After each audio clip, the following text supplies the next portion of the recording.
Definisi demokrasi adalah sistem pemerintahan di mana kekuasaan politik berada di tangan rakyat atau warga negara.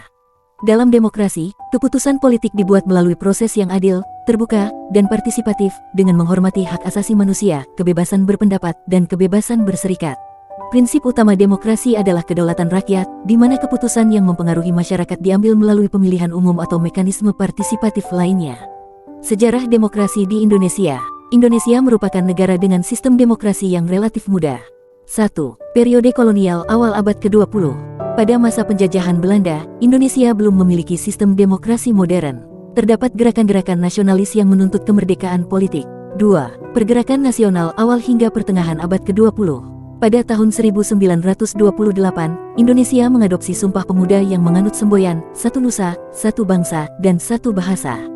Munculnya organisasi politik seperti Partai Nasional Indonesia (PNI) yang mengadvokasi kemerdekaan politik. Munculnya berbagai organisasi mahasiswa dan buruh yang berperan penting dalam perjuangan kemerdekaan. 3. Kemerdekaan dan Konstitusi tahun 1945 sampai tahun 1950. Pada tanggal 17 Agustus tahun 1945, Indonesia meraih kemerdekaan dari penjajahan Belanda. Pembentukan dan pengesahan Undang-Undang Dasar 1945 sebagai konstitusi negara. Pemilihan umum pertama pada tahun 1955 dengan pemilihan konstituante, DPR, dan DPD. 4. Orde Lama tahun 1950 sampai tahun 1965. Pendirian Partai Nasional Indonesia (PNI) dan Partai Komunis Indonesia (PKI) sebagai partai politik besar pada masa itu. Sistem demokrasi terbatas dengan pemerintahan otoriter di bawah Presiden Soekarno. Peristiwa G30 SPKI pada tahun 1965 berakibat pada jatuhnya Soekarno dan bergantinya rezim menjadi Orde Baru. 5. Orde Baru tahun 1966 sampai tahun 1998. Dibentuknya Partai Persatuan Pembangunan (PPP) dan golongan karya Golkar sebagai partai politik dominan. Pemilu yang dianggap tidak demokratis dan adanya dominasi kekuasaan oleh Soeharto. Protes mahasiswa dan gerakan reformasi pada tahun 1998 yang mengakibatkan jatuhnya rezim Orde Baru. 6. Reformasi 1998 sekarang. Reformasi politik dan pemberlakuan UU No. 3 tahun 1999 tentang pemilu yang memungkinkan multipartai dan pemilihan umum langsung. Terbentuknya Partai Demokrasi Indonesia Perjuangan (PDIP), Partai Golkar, Partai Kebangkitan Bangsa (PKB), dan partai politik lainnya.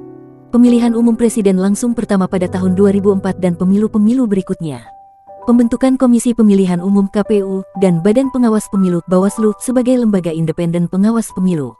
Perkembangan demokrasi elektronik dengan penggunaan teknologi. Prinsip-prinsip demokrasi. Kedaulatan rakyat, rakyat sebagai sumber kekuasaan negara. Pemerintahan yang diatur hukum, pemerintahan berdasarkan aturan hukum yang adil dan setara. Kehidupan politik yang bebas, kebebasan berekspresi, berserikat, dan berpartisipasi dalam proses politik. Perlindungan hak asasi manusia, jaminan terhadap hak-hak fundamental individu.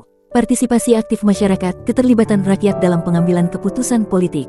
Bentuk-bentuk demokrasi. Demokrasi representatif, warga negara memilih perwakilan untuk mengambil keputusan politik. Demokrasi langsung, warga negara secara langsung terlibat dalam pengambilan keputusan politik. Institusi demokrasi. Pemerintah, eksekutif, legislatif, dan yudikatif sebagai pembagi kekuasaan. Partai politik, organisasi politik yang memperjuangkan kepentingan masyarakat. Media, peran media dalam menyediakan informasi dan mendorong keterbukaan.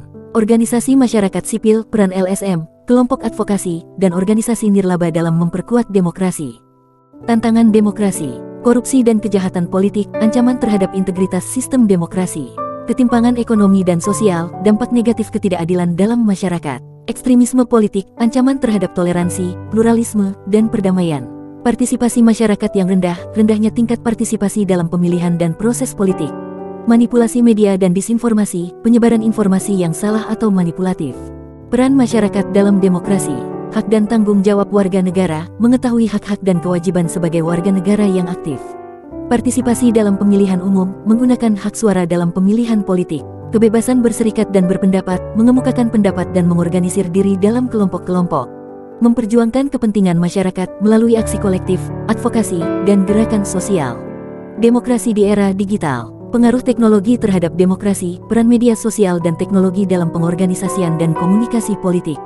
Cybersecurity dan privasi, tantangan keamanan dalam era digital yang dapat mempengaruhi demokrasi.